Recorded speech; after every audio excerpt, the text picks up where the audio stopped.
Hello, welcome to TileCoach. I'm Isaac Ostrom. I'm a licensed tile contractor in Northern California. Today I'm here in our beautiful showroom and I'm going to show you the best way to back butter a tile. So there's a couple ways of doing it, and I just recently did a post on my Instagram page where you can find me at TileCoach, and I posted a picture of me back buttering a tile. And what I noticed is that I was holding the trowel upside down and I hadn't ever given it much thought to the way that I back butter a tile. So I made a post and asked other people, because the way that my teacher that I learned from, Bob Moody, over 20 years ago, he always used to get on me because I always wanted to pull the mud towards me so I could see it. And he said, no, you're supposed to do it away from you when you back butter. And so I've always done it this way, so I just put that post out there so everybody could see it. And it actually got a lot of interest and everybody was chiming in, and it seems like it turned out that it was about 50-50. About half of you guys pull it towards you and about half of you guys push it away from you. So I'm going to show you how I do it and why I do it that way. And I want to hear from you. Leave your comments in the section below. Let us know how you do it. Okay, so what I got is a 12 by 24 porcelain tile right here. If you're doing a large format, anything over 12 inch and it's porcelain, especially on a floor, you definitely want to back butter your tile. So what I have here for thin set is Mapei Ultraflex LHT. LHT stands for large and heavy tile. If you're doing a 12 by 24, I definitely recommend an LHT mortar. Every brand has a decent LHT mortar. I like the Mapei myself, plenty tacky, stands up really well. And the difference, so what makes an LHT mortar good is how it will stand up.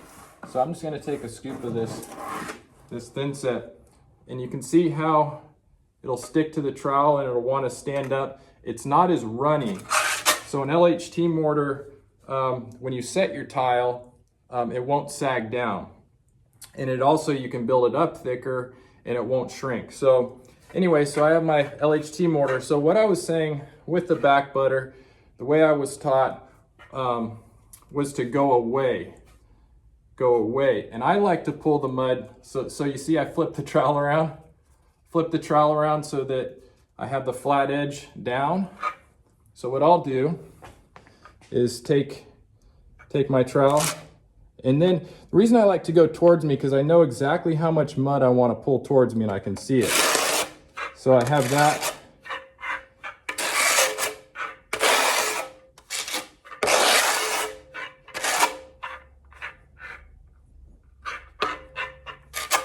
And then I have that left over. So I can just take it and take that off. So I feel like I just have a lot more control with the thin set as I pull it. And you'll also see I'm going counterclockwise. Excuse my wedding ring, that's that sound you hear. And I'm going towards the corners. So that's a good back butter right there, good coverage. So now I have another porcelain tile, and I'm gonna show you what it looks like going away. And again, I haven't practiced it this much, so if I start getting blobs everywhere, forgive me. And I'm gonna do the same thing, but going this way. I'll get the amount of thin set I want on there. And now, let's see. So now my trowel is the right way. I'm not flipping it around. I'm keeping it the same way as if I would trowel regularly. So that might save some time if I did that. And now I'm gonna go away from me. It's actually working pretty good. Again, I heard a couple plops there. I think it's just because I wasn't able to see the trowel. Because again, if you see, I can't see the mud on my trowel. It's all going away from me. Whereas if I'm pulling towards me, you can see all that mud and what it's doing. You can see how much is on there. You can see where you're pulling the mud towards. So either one, I think, I don't know if one took longer than the other. I'm just used to pulling it towards me And I can just keep going really fast. Once I get going, you know, I have that action down. It's almost like automatic muscle memory. And I'm sure if I practiced enough going this way, that I would get good at that too. But I think you would just need to know how much mud is on your trowel at all times, because you can't see it. So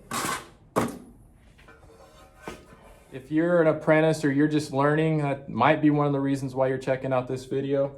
A good tip if you're working with a tile setter is to always keep the mud in the bucket stirred down for them. So one of the main things about being an apprentice, we used to call them helpers. Now the correct term is apprentice, because that's basically what you're doing. We want you to learn and be a tile setter on your own. Keep the mud, you want to keep the mud in the bucket stirred down. So as your setter is working, he's going to get mud up on the sides of the bucket. Take your margin trowel, and this is one of the first tools you need to get if you're an apprentice. Get yourself a nice Marshalltown margin trowel, and you're going to want to keep the mud stirred down at the bottom of the bucket for him. That does a couple things. It's going to keep it clean, and it's also going to keep your mud fresh so it doesn't start to skin over as the pot life extends. So, but you also want to be careful. Don't get in your setter's way.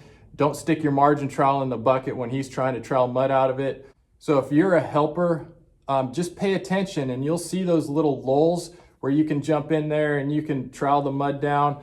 Always ask him if you want him to clean the trowel. Don't automatically grab his notch trowel and wipe it down with the sponge, because when it's wet, he'll go to pick up a plop of mud and it'll fall right off, and he's going to be upset. So you can always, if you have some downtime, if he doesn't want his trowel washed, make sure you just get the extra mud off of it, get all the boogers off of both sides of the trowel.